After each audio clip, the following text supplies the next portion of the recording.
जैसे जल के बिना, जैसे हवा के बिना, जैसे भोजन के बिना हम नहीं रह पाते। भक्ति का स्वरूप ऐसा हो जाए कि नहीं, जिद है ठाकुर जी अब मिलो हमसे, हे नाथ अब दर्शन दो हमको। जब ऐसी पीड़ा श्री गोपाल भट्ट गोस्वामी की हुई तब वृंदावन के श्री राधा रमन लाल प्रकट हुए। जब ऐसी पीड़ा स्वामी श्री हरिदास जी की हुई तब हमारे वृंदावन के श्री बांके बिहारी लाल प्रकट हुए।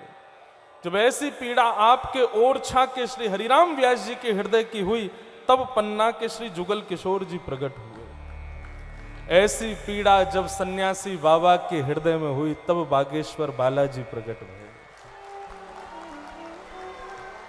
एक बात आपको कह दें भैया, जब मन रूपी प्रेम में पीड़ा रूपी मथानी नहीं मथी जाएगी ना, तब तक श्याम सुंदर और बालाजी के ऐसे विग्रह प्रकट नहीं होते। पीड़ा तो सहनी पड़ेगी। और पीड़ा किसकी? पीड़ा मतलब कोई अस्वस्थ हो जाना, पीड़ा मतलब लाचार हो जाना नहीं, पीड़ा मतलब प्रेम में व्याकुल होना। ऐसी पीड़ा, दर्शन को नैना तपे वचन सुनन को कान। ये स्थिति हुई होगी महाराज जी सन्यासी बाबा की।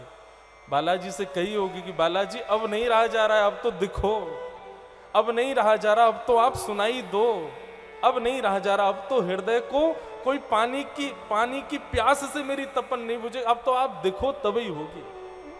तब बालाजी प्रकट भय। बिना इस पीड़ा के ठाकुर जी प्रकट नहीं होते।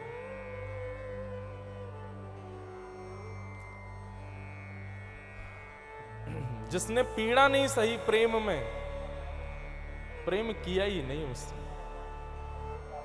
और मैं एक बात स्पष्ट कह दूं, हमारे राघवेंद्र सरकार, हमारे वृंदावन बिहारी लाल, हमारे बालाजी महाराज, इन्हें छोड़ संसार में किसी से आपको प्रेम हो ही नहीं सकता। जो हो रहा है वो स्वार्थ है, जो हो रहा है वो प्यार है, जो हो रहा है वो लव हो सकता है, प्रेम नहीं। प्रेम का तो कोई और नाम ही नहीं है, दूसरा कोई पर्यायवाची नहीं है। प्रेम तो प्रेम है, और प्रेम केवल ठाकुर जी के लिए है, इसके अलावा किसी से नहीं।